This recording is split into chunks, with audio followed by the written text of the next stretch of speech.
ഒരാളോട് പേര് ചോദിക്കണം. നമ്മൾ പലപ്പോഴും തെറ്റി ചോദിക്കുന്ന ഒരു സംഭവമാണ് what is your good name എന്ന് പലരും. ഇംഗ്ലീഷ് നന്നായിട്ട് സംസാരിക്കണം എന്ന് നല്ല ആഗ്രഹമുണ്ട് ചേട്ടാ, പക്ഷേ ഇംഗ്ലീഷിൻ്റെ ഗ്രാമർ എനിക്കൊരു ഐഡിയ ഇല്ല. ഗ്രാമർ പഠിച്ച് എനിക്കൊന്നും തലയിൽ കയറുന്നില്ല. ഞാൻ ഇംഗ്ലീഷ് നല്ല പൊതുവെ ക്ലാസ്സിലൊക്കെ പഠിക്കുമ്പോഴും ഞാൻ അത്യാവശ്യം ബാക്ക് ബെഞ്ചറായിരുന്നു. എനിക്ക് വലിയ കാര്യമായിട്ട് മാർക്കൊന്നും കിട്ടിയിട്ടില്ല. ഇനിയിപ്പോൾ ഈ പ്രായത്തിൽ ഞാൻ ഇംഗ്ലീഷൊക്കെ കുത്തിരുന്ന് പഠിച്ചിട്ട് എന്നത്തേക്ക് സംസാരിച്ച് വരാനാണെന്നൊരു ഐഡിയ ഇല്ല. ആരോട് ചോദിച്ചാലും പറയുന്നതിന് ഗ്രാമറും കാര്യങ്ങളൊന്നും പഠിക്കാതെ ഇംഗ്ലീഷ് സംസാരിക്കാനായിട്ട് പറ്റൂല എന്ന്. എന്ത് ചെയ്യാൻ പറ്റും? ഗ്രാമർ തീരെ പറ്റാത്ത ആൾക്കാർക്ക് എന്ത് ചെയ്യാൻ പറ്റും? എന്നാലും ഞാൻ പറയട്ടെ, കിടിലിനൊരു മെത്തേഡ് ഉണ്ട്. ഈ മെത്തേഡിൻ്റെ പേരാണ് ചങ്ക് മെത്തേഡ് എന്ന് പറയുന്നത് കേട്ടോ.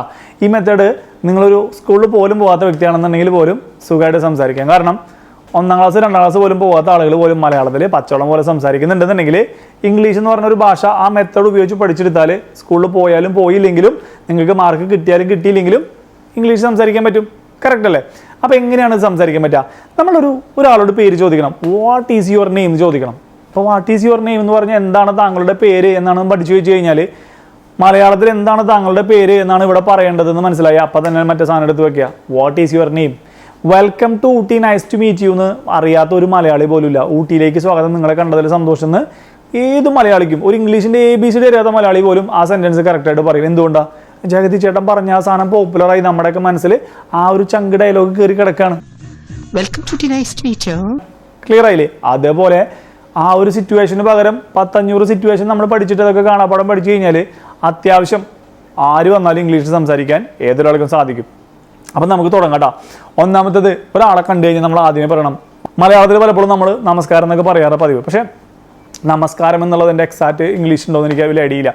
അവിടെ നമ്മൾ സമയത്തിനനുസരിച്ച് രാവിലെ ആണെങ്കിൽ ഗുഡ് മോർണിംഗ്, ഉച്ചയ്ക്കാണെങ്കിൽ ഗുഡ് ആഫ്റ്റർനൂൺ, വൈകിട്ടാണെങ്കിൽ ഗുഡ് ഈവനിംഗ് എന്ന് പറയും. അപ്പോൾ good morning, good afternoon, good evening എന്ന് ആരെ കണ്ടാലും സമയത്തിനനുസരിച്ച് നിങ്ങൾക്ക് പറയാം. ഗുഡ് മോർണിംഗ് പറഞ്ഞ ശേഷം ഹായ് ഹൗ ആർ യു, എന്തൊക്കെയുണ്ട് വിശേഷങ്ങൾ? അപ്പോൾ അവർ മറുപടി പറയും. ഇനി നേരെ തിരിച്ച് അവർ നിങ്ങളോടാണ് ഹൗ ആർ യു ചോദിച്ചതെന്നുണ്ടെങ്കിൽ നമ്മൾ എന്ത് പറയണം? I am doing well thank U. How about you എന്ന് വേണമെങ്കിൽ തിരിച്ച് ചോദിക്കാം. ഞാൻ നന്നായി പോകുന്നു, ചോദിച്ചതിൽ സന്തോഷം, താങ്ക് യു എന്ന് പറയില്ലേ. ഈ ഹൗ ആർ യു എന്ന് ചോദിച്ചു കഴിഞ്ഞാൽ പലപ്പോഴും ഐ ആം ഡൂയിങ് ഗുഡ് അല്ലെങ്കിൽ ഐ ആം ഡൂയിങ് വെൽ എന്നൊക്കെ പറയാൻ പല ആളുകൾക്കും മലയാളികൾക്ക് പ്രത്യേകിച്ച് ബുദ്ധിമുട്ടുണ്ട്. കാരണം എന്താണെന്ന് കഴിഞ്ഞാൽ നമ്മളൊരാളോട് സുഖമാണെന്ന് ചോദിച്ചേക്കും. നിങ്ങളുടെ നാട്ടിൽ നിങ്ങൾക്ക് അറിയാവുന്ന ഏതെങ്കിലും ഒരാളോട് പോയിട്ട് നിങ്ങളുടെ ബന്ധുക്കളോടോ അല്ലെങ്കിൽ നിങ്ങൾ ആരുടെങ്കിലും പോയിട്ട് ചേട്ടാ സുഖമാണോ എന്ന് ചോദിച്ചേക്കേ, എടുത്ത വഴിക്ക് അവർ പറയും എങ്ങനെ പോകണുടാ, തട്ടിമുട്ടി പോകണുസ്റ്റാ, അങ്ങനെ ജീവിച്ച് പോകണുസ്റ്റാ, വലിയ കുഴപ്പമൊന്നുമില്ല, അങ്ങനെ പോകണുടാ, എന്ത് വിശേഷമോ അങ്ങനെ പോകണു. അല്ലാതെ ഒരു മലയാളിയും ഞാൻ ഭയങ്കര അടിപൊളിയാണ്, ഞാൻ ഭയങ്കര സന്തോഷത്തിലാണെന്ന് ഒരു മലയാളിയും പറയില്ല. കാരണം മലയാളികളുടെ ഒരു കൾച്ചർ പ്രകാരം അങ്ങനെയാണ്. നമ്മൾ ഭയങ്കര സന്തോഷത്തിലാണെന്ന് നമ്മൾ മറ്റൊരാളോട് പറഞ്ഞു കഴിഞ്ഞാൽ അവർക്ക് അത് കേട്ട് കഴിഞ്ഞാൽ അവർക്ക് സന്തോഷം തോന്നില്ല, അവർക്ക് ഭയങ്കര ദേഷ്യം അല്ലെങ്കിൽ വിഷമം തോന്നും. ഓഹോ നീയൊക്കെ ഭയങ്കര സന്തോഷത്തിൽ ജീവിക്കുകയാണോ, ഞാനൊക്കെ ഇവിടെ കഷ്ടപ്പെട്ട് ജീവിക്കുമ്പോൾ എന്ന് തോന്നുകയും അത് അവർക്ക് ഇഷ്ടപ്പെടാതെ വരും. അങ്ങനെയൊക്കെ ചിന്തിച്ചിട്ടാണോ അല്ലെന്ന് എനിക്കറിയില്ല. പക്ഷേ പൊതുവേ നമ്മൾ മലയാളികൾ ഞാൻ ഭയങ്കര അടിപൊളിയാണ്, ഞാൻ ഭയങ്കര ഹാപ്പിയാണെന്ന് ആരോടും പറയാൻ സാധ്യതയില്ല. പക്ഷേ നമ്മൾ ഇംഗ്ലീഷ് ഭാഷയുടെ കൾച്ചർ മലയാളത്തിൻ്റെ കൾച്ചറായിട്ട് ബന്ധമില്ലാത്തതുകൊണ്ടും നമ്മൾ വേറെ ഭാഷയാണ് സംസാരിക്കുന്നതായതുകൊണ്ടും ഹൗ ആർ യു എന്ന് ആരെങ്കിലും ചോദിച്ചു കഴിഞ്ഞാൽ ഐ ആം ഡൂയിങ് ഗുഡ് അല്ലെങ്കിൽ I am doing well thank you എന്ന് പറയാൻ യാതൊരു മടിയും കാണിക്കേണ്ട കേട്ടോ. ഇനി നിങ്ങളുടെ റൈറ്റിംഗ് സ്കില്ലും അല്ലെങ്കിൽ ഇംഗ്ലീഷിൻ്റെ കമ്മ്യൂണിക്കേഷൻ സ്കില്ലും സ്പീക്കിംഗ് സ്കില്ലൊക്കെ ഇമ്പ്രൂവ് ആക്കാൻ പറ്റിയിട്ടുള്ള കിടിലൊരു ആപ്ലിക്കേഷൻ ഞാനിവിടെ പരിചയപ്പെടുത്തട്ടെ ഇതിൻ്റെ ഇടയിൽ. അതിൻ്റെ പേരാണ് സ്പാർക്കി എന്ന് പറയുന്നത് കേട്ടോ. സ്പാർക്കി എന്ന് പറഞ്ഞു കഴിഞ്ഞാൽ ഒരു AI ജനറേറ്റഡ് ആയിട്ടുള്ള ഒരു ആപ്ലിക്കേഷനാണ്. ഇതിൻ്റെ പ്രത്യേകത എന്ന് വെച്ച് കഴിഞ്ഞാൽ ഉദാഹരണം പറഞ്ഞാൽ നിങ്ങൾക്ക് ഒരു റൈറ്റിംഗ് സ്കില്ലിൻ്റെ കാര്യം പറയുകയാണ്. നിങ്ങൾക്ക് ഒരു റൈറ്റിംഗ് സ്കിൽ ഇമ്പ്രൂവ് ആക്കണം. നിങ്ങളൊരു സെൻറ്റൻസ് എഴുതി, അപ്പോൾ ആ സെൻറ്റൻസ് എങ്ങനെ ഇനി മനോഹരമായിട്ട് എഴുതാം അല്ലെങ്കിൽ അതിനകത്ത് എന്തെങ്കിലും ഗ്രാമർ മിസ്റ്റേക്ക് ഉണ്ടോ എന്നൊക്കെ നിങ്ങൾക്ക് അറിയണമെന്നുണ്ടെങ്കിൽ നിങ്ങൾ നോർമലി നിങ്ങൾ ആരോടെങ്കിലും വിളിച്ച് ചോദിക്കണം. അല്ലെങ്കിൽ ഇംഗ്ലീഷ് അറിയുന്ന ആരോടെങ്കിലും നിങ്ങൾ ഡൗട്ട് ചോദിക്കുന്നവർ ചോദിക്കുമ്പോൾ അവരൊരു പക്ഷേ പറഞ്ഞു തരികയും ചിലപ്പോൾ ചില സാഹചര്യങ്ങൾ അവർ നിങ്ങളെ കളിയാക്കാനും സാധ്യതയുണ്ട്.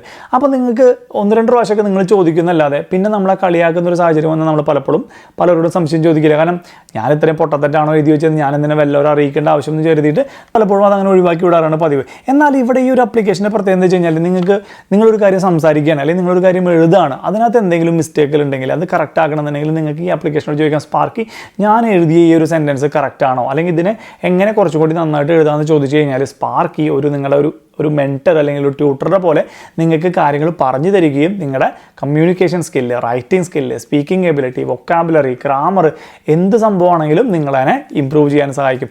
അല്ലെങ്കിൽ മറ്റൊരു ഉദാഹരണം പറഞ്ഞാൽ നിങ്ങളൊരു ഇൻ്റർവ്യൂവിന് പോവാണ്. ഇൻ്റർവ്യൂവിന് ചോദിക്കുന്ന ചോദ്യങ്ങൾ ഏതൊക്കെയാണ് സ്പാർക്കിനോട് ചോദിക്കുക. Spark, what's your dream job, Leo? My dream job is accounts receivable in healthcare industry.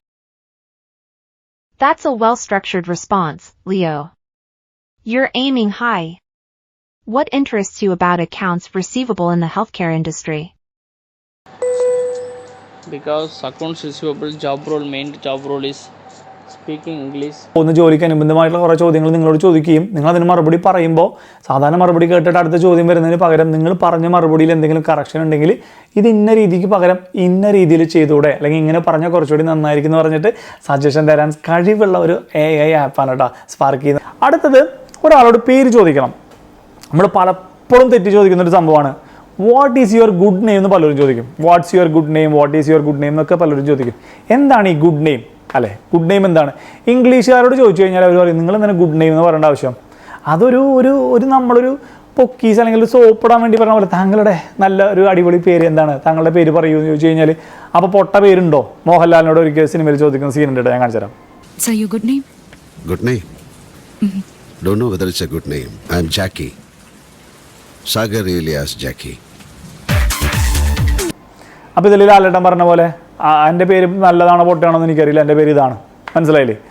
അതായത് ഒരു വ്യക്തിൻ്റെ അടുത്ത് താങ്കളുടെ നല്ല പേര് എന്താണെന്ന് ചോദിക്കേണ്ട ആവശ്യമില്ല. അപ്പോൾ അതിൻ്റെ അടുത്ത് താങ്കൾക്ക് ചീത്തയായ പേര് വേറെ ഉണ്ടോ എന്നാണോ? അല്ല, വാട്ട് ഈസ് യുവർ നെയിം എന്ന് മാത്രം തന്നെ ചോദിച്ചാൽ മതി.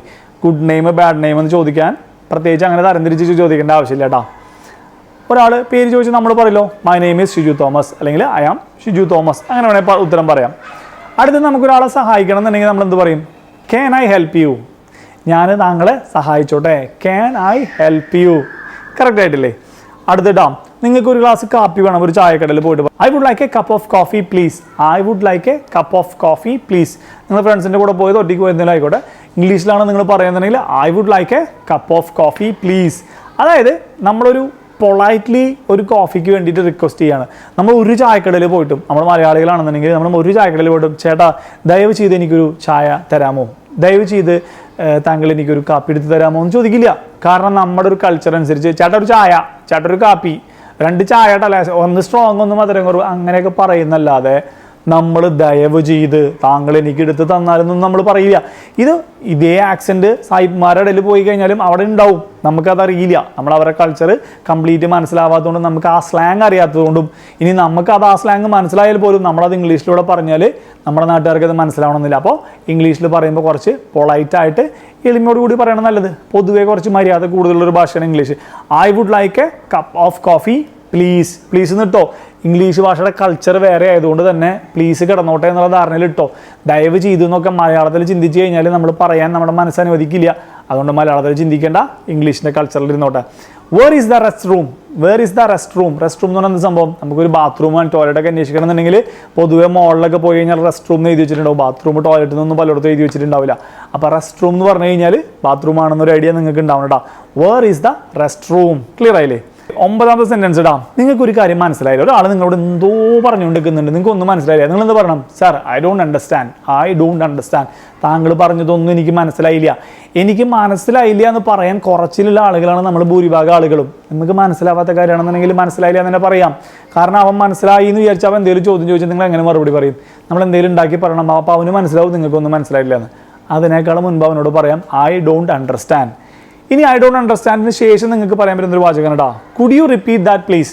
താങ്കൾക്ക് ആ ഒരു സെൻറ്റൻസ് ഒന്നും കൂടി പറയാമോ, അല്ലെങ്കിൽ ആ ഒരു കാര്യം ഒന്നും കൂടി പറയാൻ സാധിക്കുമോ? Could you repeat that please. അത് ദയവ് ചെയ്ത് ഒന്നും കൂടി പറയാൻ സാധിക്കുമോ? അപ്പോൾ എന്താ, ഞാൻ പറഞ്ഞ കാര്യം ഒന്നുകൂടി പറഞ്ഞു തരികയും നിങ്ങൾക്ക് അപ്പം മനസ്സിലാവാനും സാധിക്കും. ക്ലിയർ ആയില്ലേ? നമ്മുടെ ജീവിതത്തിൽ 10 ഡിഫറൻറ്റ് സാഹചര്യങ്ങൾ ഉപയോഗിക്കാൻ പറ്റിയിട്ടുള്ള 10 സെൻറ്റൻസാണ് ഞാനിപ്പോൾ പറഞ്ഞു തന്നിട്ടുള്ളത്. ഏറ്റവും ഇഷ്ടപ്പെട്ട സെൻറ്റൻസ് ഏതാണെന്നുള്ളത് കമൻറ്റിൽ അറിയിക്കാൻ മറക്കരുതില്ല.